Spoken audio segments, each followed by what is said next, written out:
Office of the Prime Minister dismisses accusations of intentionally blocking aid routes and imposing bureaucratic procedures to prevent unfettered access to the state of Tigray.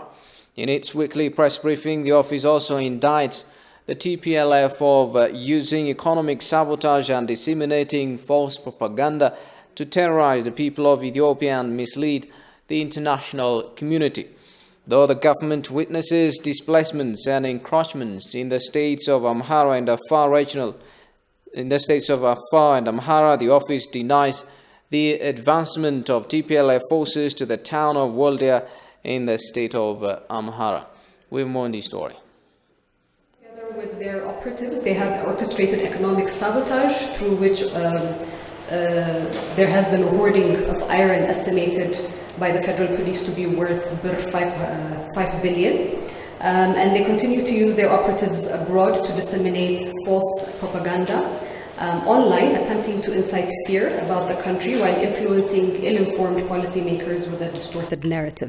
The government of Ethiopia has been accusing the TPLF of launching attacks against the Amhara and Afar states to obstruct delivery of humanitarian aid. Some international organizations and governments, on the contrary, blamed the government for forbidding unfettered access to aid organizations.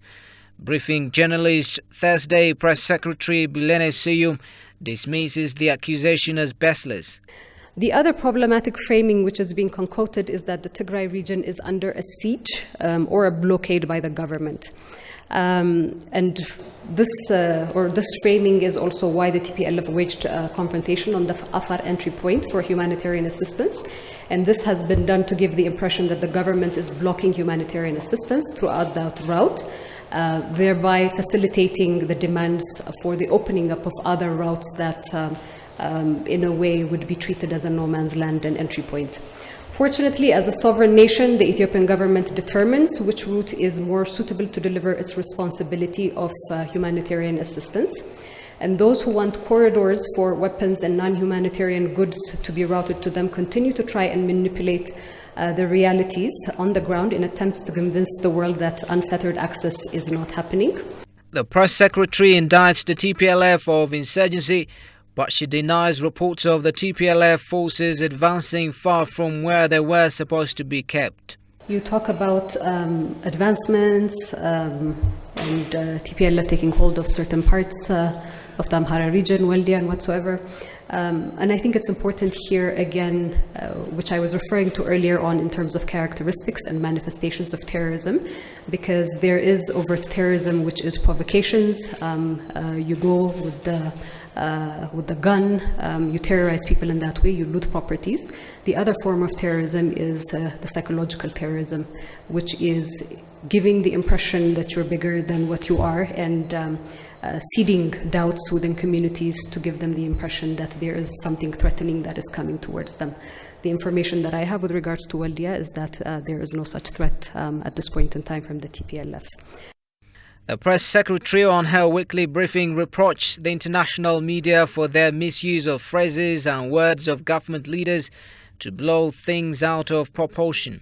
They have misconstrued the statements that have been made by the leadership as directed towards the people of Tigray.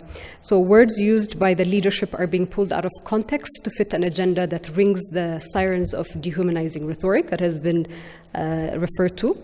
And it's very clear to those that read these statements and to those that push the alarm that such statements are directed at the TPLF organization as a terrorist organization rather than the people of Tigray. So let's not also forget in this regard that both former President Obama and Vice President John Kerry have used similar terminology and phrases in the threat posed by ISIL as a terrorist organization. The press secretary pointed out that more than 300,000 people have been displaced from the states of Amhara and Afar because of continued encroachments of the TPLF.